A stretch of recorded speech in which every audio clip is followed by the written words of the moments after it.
All right, question 14, the mama of these questions on this homework.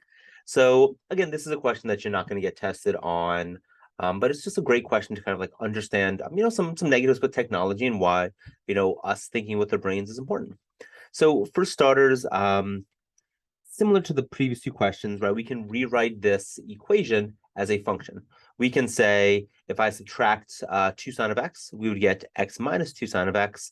And then our goal, solving this equation here, would be equivalent to knowing where f of x is equal to 0, right? Finding the root of x minus 2 sine of x. So just in case, because we've never actually written it like this before, but it's just something that we could do, right? So we have our original function, x minus 2 sine x. I'm trusting that you can find that the derivative is 1 minus 2 cosine of x. So if we look at what our Newton's method says, great catch by Jeff McNeil. I'm watching the Mets game on the other screen. So if we look at what this says, we have x sub n minus f of x sub n over f prime. Well, f of x sub n is just plugging in f of x sub n into this equation here. So it'd be x sub n minus 2 sine of x sub n. And then if I just did the same thing with our derivative, we would get this 1 minus 2 cosine of x sub n. And then we can combine these terms, right? I could say this would be x sub n of 1 minus 2 cosine of, so if I found least common denominators, 1 minus 2 cosine x sub n over 1 minus 2 cosine x sub n, right? So just finding a little bit of these common denominators there. So then we could then combine those things, right? So we would get x sub n, if I distribute, minus 2x sub n cosine of x sub n, minus x sub n minus 2 sine x sub n. Those x sub n's cancel out, and we're just left with negative 2 x sub n cosine x sub n plus, right? We would distribute to get a plus, right? And so then we would just be able to factor this negative 2 out if we so wanted and kind of move things around so that things are positive, negative, right? So basically, we just kind of get a little bit of a cleaner formula for working with our estimates. All right, so then with that, if we looked at some estimates for this, right? So if I said x is equal to 1.1, which is what this point here would be, if x is equal to 1.1, right, my next guess, right? So if I kind of find some sort of tangent line there, my tangent line brings me all the way out there, right? It brings me all the way out to about 8.5, 8.5, right? So then if I use, say, that value there, we're going to come back. We're going to find some value that would be like right there-ish, right? So then if I use that value, I'm getting something that's like way out in the future as my next guess, right? So we're getting really terrible kind of estimates based on that 1.1, right? And here's what the function looks like, right? So we kind of see that it's like climbing a mountain as we go on, right? There's all of these infinite little like valleys and bumps and things like that. So whenever you get kind of close to one of those like bumps, like we did here, it shoots us off in one direction.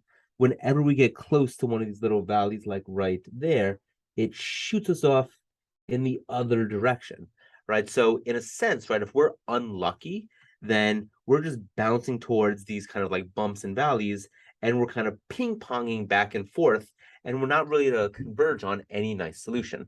If you did, I think eventually, if you just do this, I think you just get lucky at some point. I think like 300 iterations in, you actually get kind of close and then find some nice value. But I would never expect you to do something like that. All right. So what do those bumps do? They kind of mess it up, right? Again, they kind of shoot us off in different directions, causing our guess to be pretty bad. Right. So in this case, right, this initial guess has a lot of importance in terms of whether or not we converge quickly or slowly. And in fact, some values of x would just be terrible, right? So if my initial guess, if I was like, I'm going to pick an easy value, I know that I can calculate, say, cosines and sines of pi over 3. Well, what would happen if I took this I say this like you can see what I'm actually like, highlighting on with my little pen thingy. If I took this, which is my next guess, so x of n plus 1 would equal this. Well, if I were to guess initially pi over 3, I would get 2 times the sine of pi over 3 minus pi over 3 cosine pi over 3 over 1 minus 2 cosine pi over 3. All right, so the sine of pi over 3, that's radical 3 over 2 minus pi over 3. The cosine of pi over 3 is 1/2. So my numerator, no biggie. But in the bottom, right, this cosine of pi over 3 gives us a 1/2 down there. So although I get a number in the top, I'm getting 0 in the denominator. So if I were to pick the wrong initial guess, pi over 3, which is like 3.14 over 3. So is that like 3.14 over 3? So that's a little bit past 1. All right, so I end up right here, right, at this minimum value. And if I were to take this minimum where the derivative is 0, or it's rather undefined, we would just shoot off horizontally, and we'd never, ever, ever even come up with a second guess for a function. All right, so the key takeaway from this page is that initial guesses matter. We can't just like randomly choose things and just hope for the best unless we're working with really simple baby functions. And like this x minus 2 sine of x might look pretty simple, but alas, it has some pretty complex nature.